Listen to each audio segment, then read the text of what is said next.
How you doing, YouTube? Matt with Massive Beer Reviews. Back with yet another review. And a little bit of American-born Belgian-style quaddiness. On today's Massive Beer Review with Bolero Snort's The Herd. Yeah. You know how it is, man. I fucking love fucking Belgian beers. I got into beers through the Belgian door. Love me some darks. Love me some strongs. Love me some quads.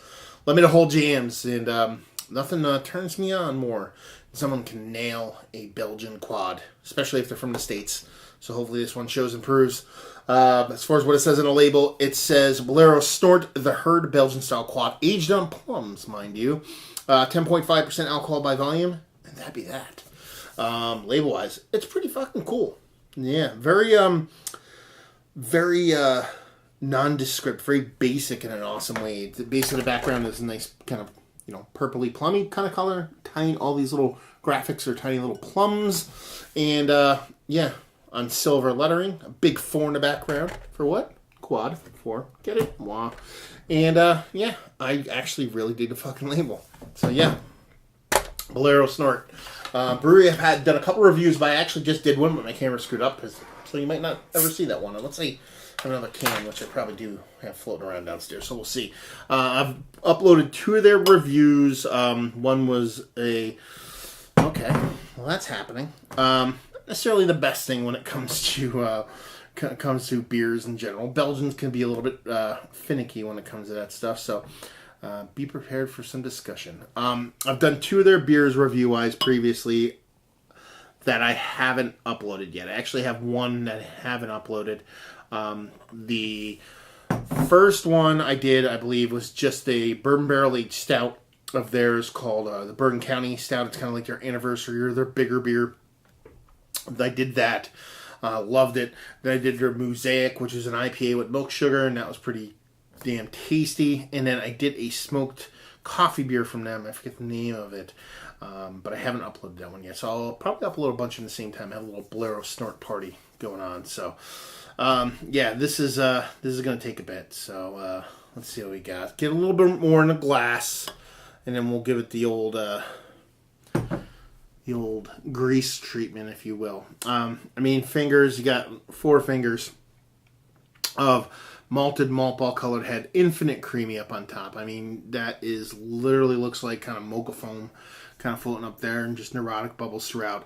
Color-wise, it's pretty hard to kind of get a color through it because there's so little beer in the glass, but it's got a nice kind of turbid kind of doo-doo water kind of color, which I really want my quads and my barley wines and certain beers to kind of have. So it looks like kind of a murky, kind of brownish with reddish kind of hues going on. So I'm not going to sit here and wait for this head to kind of go down, so we'll give it the old grease treatment. Get this sucker, see if we can get her to dive away. Stick my finger in it. Because this makes reviews scientific, and everybody out there will be like, you're fucking it up, you shouldn't even review it now, but you know what? It's my channel, so I do what I want, so let's just get that head rolling down there. Enough to where I can see if I actually pull a nose out of this sucker, so a little bit of finger touching ain't gonna hurt it. Come on now. Beer is not whatever. Actually, this isn't even beer. This is weirdness. Anyway, see if we can get a nose on her. Actually smells pretty good. Minus that gigantic head, it's really nice. It has a really nice kind of date, rich kind of date and like plummy with what's that shit that the people give that everybody hates during Christmas? The log of fruit bread, that kind of fruit bready thing. It has that kind of vibe going on. I think they smell real good. I just don't like how they taste.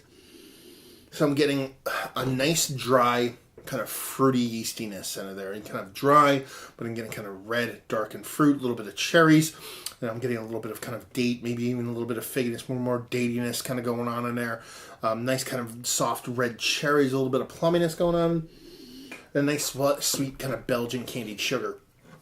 She definitely smells good. When you're talking about having a head the size this one had, the first thing you do is kind of think, oh no, she's going to be infected. But she doesn't smell that way. Now, infections can,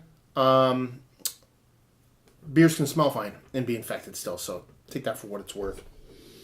But right now, from where I'm sitting, it smells like a really nice, well done Belgian style quad.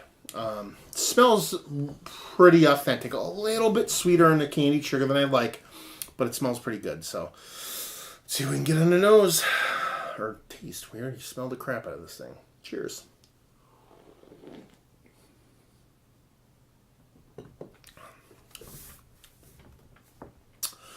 It's nice. It's tasty. But it definitely skews American for me. It doesn't kind of nail that Belgian soul that I talked so cryptically about. It's tasty. I'm getting nice kind of fruitiness in there. The plums are not huge in here. I'm getting more of a fruitiness that I think is coming from the yeast more than anything else.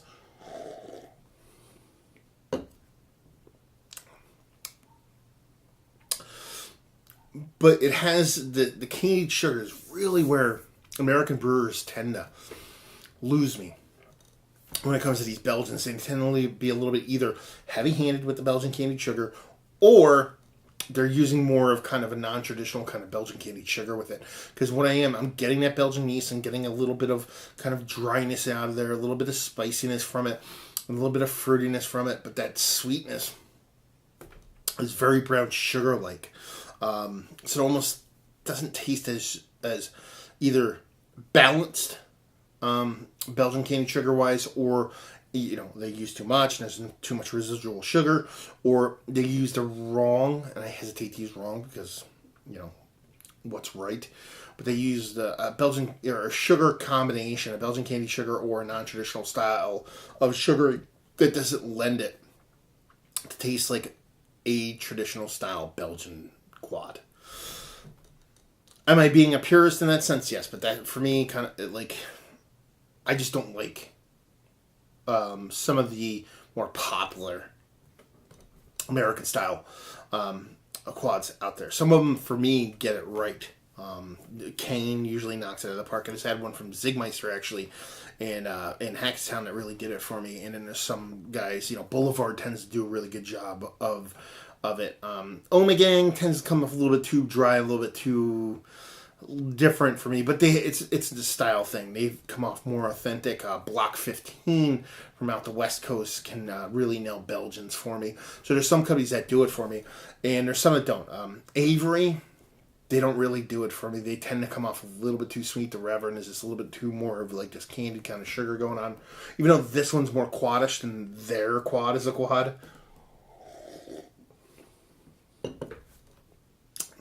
But yeah, it's nice. It's tasty. It's enjoyable. It checks off the marks of, I guess, what a quad should be. From a yeast standpoint, to a kind of mouthfeel, to a gravity, to a taste, a whole nine. But it's just, I've said this before in other reviews, and I'll say it now. The old adage that, back in the day, a judge was trying to explain what porn is, and he basically broke it down, and he said, well, I don't know what porn is. I couldn't tell you what porn is, but I know it when I see it. That's kind of like the way I roll with Belgians, and more specifically Belgian quads. I have a hard time really explaining to somebody verbally through a camera exactly what I can name all the things, but it would sound very similar to what I don't think is a Belgian style quad, but I know it when I taste it. So if we were in the same room together and I had 2 different beers, this quad and another quad, and I'd be like, taste this, and this. This is what I'm talking about, and it is the sugar. But then you'd be like, how is the sugar different? That's kind of where I guess the kind of disconnect goes. The sugar in here tends to come off a bit more granulated, a bit more refined, a bit more processed.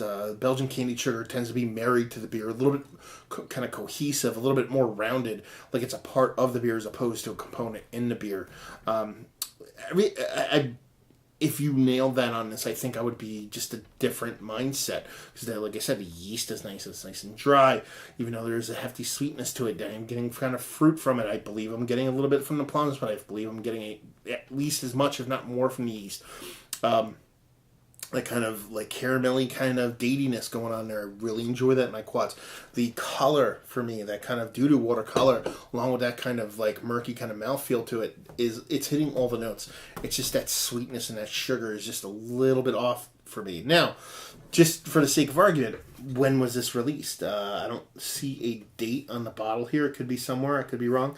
But is it on here at all? But it also could be hot off the shelves. That could be it. Who knows? You know what I mean? Like, a lot of Belgian beers we don't see for months, if not a year. This could be a week old. I've actually never been to Belgium, unfortunately. So if I were to go, would these skew as sweet over there as they do now? I don't think so. Let's put it that way. So it's a nice beer. I enjoy it. I think time would help it kind of tame that sugar and change it maybe to something a bit more softer that comes off a little bit more Belgian candy sugar like traditional wise. But